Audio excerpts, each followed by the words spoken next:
So Dead Island 2 was finally released after a couple years, but Deep Silver was determined to get a good game out no matter how long it took, and my god, it is amazing. So many different ways to kill zombies, so many weapons and throwables, but what if I didn't want to do that? What if I say nay to these handicaps? Bats? Whack. Grenades? Whack. Guns? Whack. Me? I'm tight as fuck. What if I simply wanted to Bruce Lee my way through Hell A? Well, today I asked the question, can you beat Dead Island 2 without weapons? The rules for this run are pretty simple. First off, no weapons, obviously. This includes swinging, throwing, selling, and scrapping. The latter two won't help me, but I figured I'd include it anyway. The only things I can use to attack are my hands and feet. 2. No curveballs. If you don't know what those are, they're essentially throwables in this game. Grenades, shurikens, elemental effect throwables, things like that. Some curveballs are given as story quest rewards and cannot be dropped, like the meat bait. I'm going to point out that the button for curveballs is shared with a special fury attack, so I can't simply unbind it. I will keep the meat bait as my active curveball, and if I accidentally throw it, I will disengage and wait for it to wear off before engaging the zombies again. I also took the chem bomb as a last resort for this run, because it puts out fires. Spoiler alert, I didn't end up needing it. 3.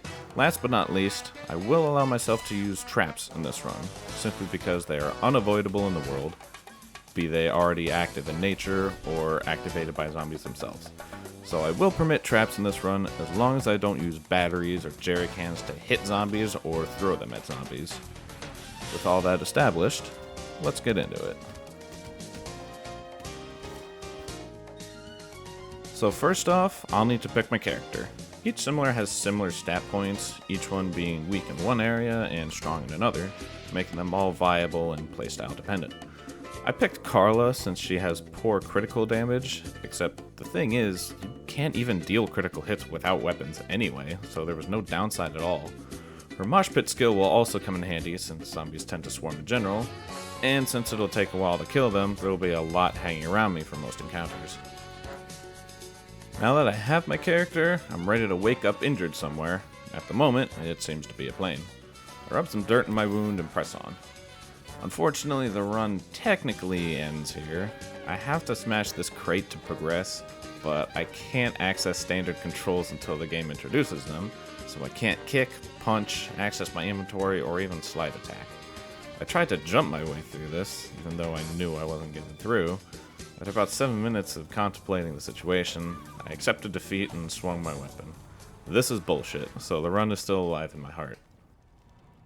I meet up with some survivors, they ditch me because I'm the main character, and I engage in battle.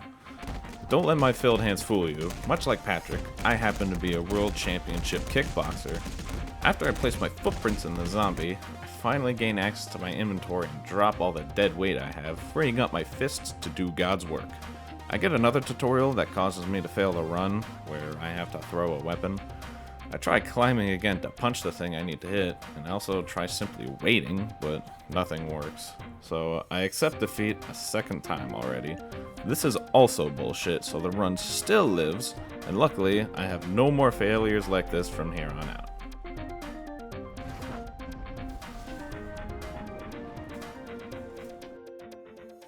I get bit and wake up like a college student on a Sunday, find my way to a house with bodies in it, defend it, learn how to modify weapons I won't be using, and head to one of the evacuation sites. I won't be going over the characters much since most aren't terribly memorable. I have fun with physics objects before making my way to the Halperin Hotel. I get slightly overwhelmed and die, but I do have to kill all these zombies before I can progress, which I eventually do. I level up and get a very important skill, which staggers all zombies around me when I parry, giving me plenty of space. I'm already invulnerable when I counter zombies, but this helps even more. I get away with punching a fire extinguisher this time, and I find a military radio to contact a doctor who says he can help. I share deets with him, and I get interrupted by an absolute unit crashing the party. I promptly unload my 7-page Muda into the crusher and head back to my stronghold. I get sent on a rescue mission for an annoying character and head to Beverly Hills. I level up again, giving me another skill that carried me through this playthrough, the flying kick. The original dropkick just sends zombies flying, and the flying kick just does damage. However, the flying kick is going to be a huge source of damage for me in this playthrough, since I can only use my fists. I make it to Monarch Studios, where I unlock my Jedi abilities, and unlock yet another key skill. Earlier, I got a skill where I yell and gain some toughness, but this new upgrade lets me regain health and clear my status effects, just at the cost of some stamina. This run would have been way more difficult without this. I find my lost NPC, but have to take care of a new fella first. He's tanky and spits acid, though the acid does still damage and kill other zombies. This is where I fully understood how good my flying kick was, and dispatched the zombie with extreme prejudice. I save the character who has almost no bearing on the plot, and join up with Sam B to get something called a gun. It was here that I found out that I can still resize status effects when I counter, as shown by me countering a spiky zombie, though I still don't take direct damage from it. And regardless, I can still shout and remove my status effect at will.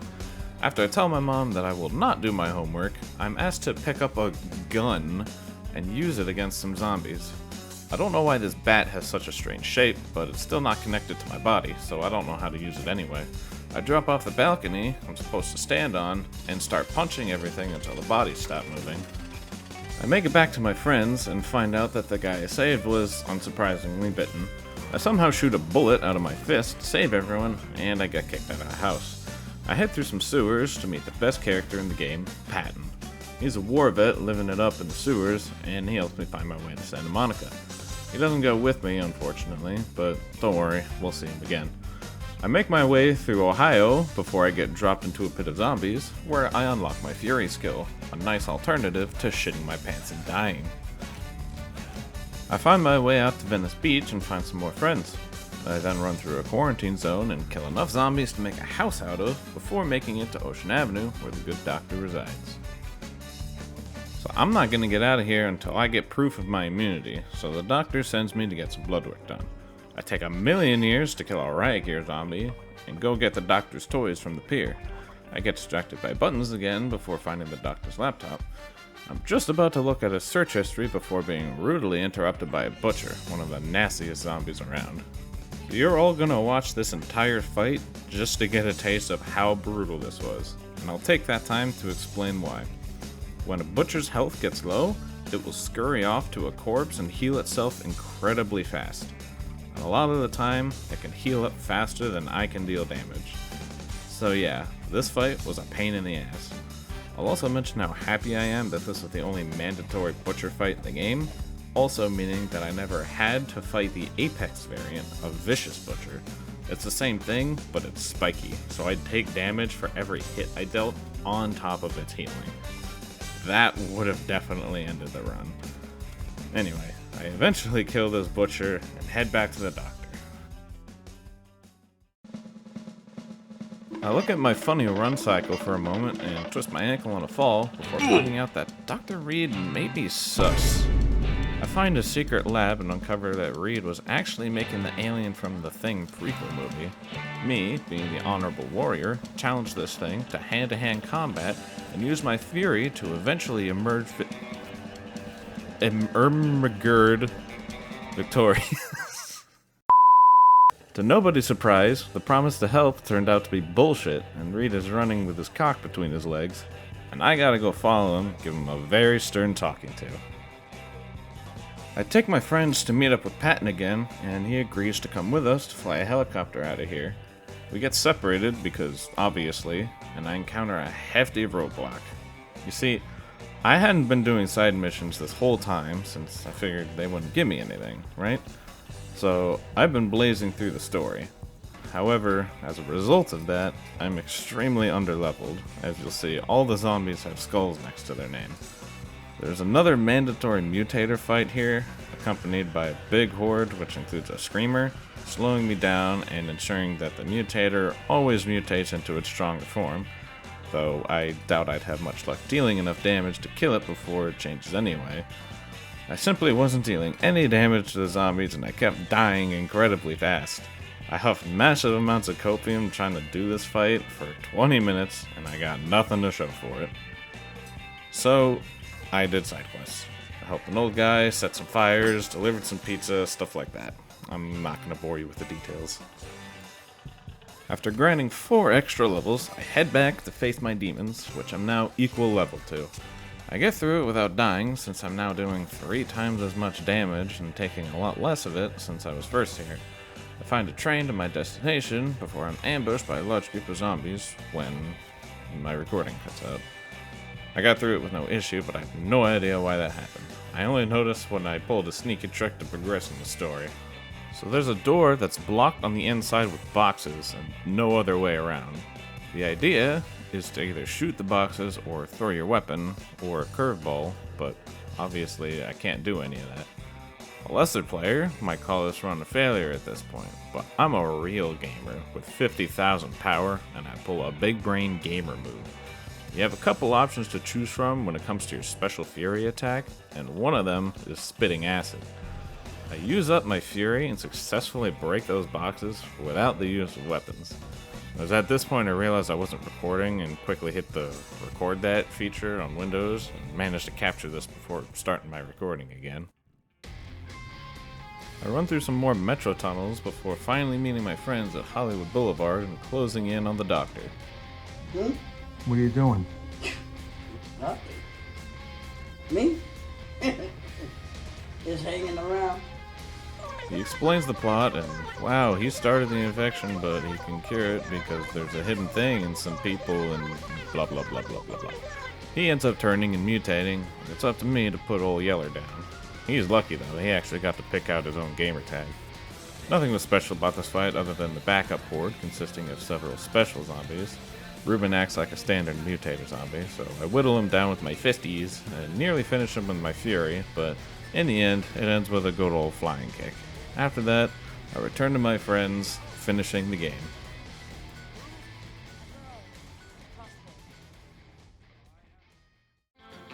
So, can you beat Dead Island 2 without weapons? Well, yes and no. If you're strict with the rules, then no, I didn't because of the tutorial. But if you've ever watched a Fallout 3 weapon run and accept that you have to kill the rad roach with the BB gun in the vault, then yes, I did beat Dead Island 2 with no weapons. Going into it, I certainly didn't expect it to be as fun as it was, especially since I did a regular playthrough prior to this and I knew roughly what to expect and which parts I was going to hate. But there you go. If you made it this far, thanks for watching. I hate making scripts for videos and I never want to do it again. Peace. To nobody's surprise, I promise... To nobody's surprise, the promise... What the... To nobody's surprise, the promise... Oh my god. Why is this so hard? Ugh.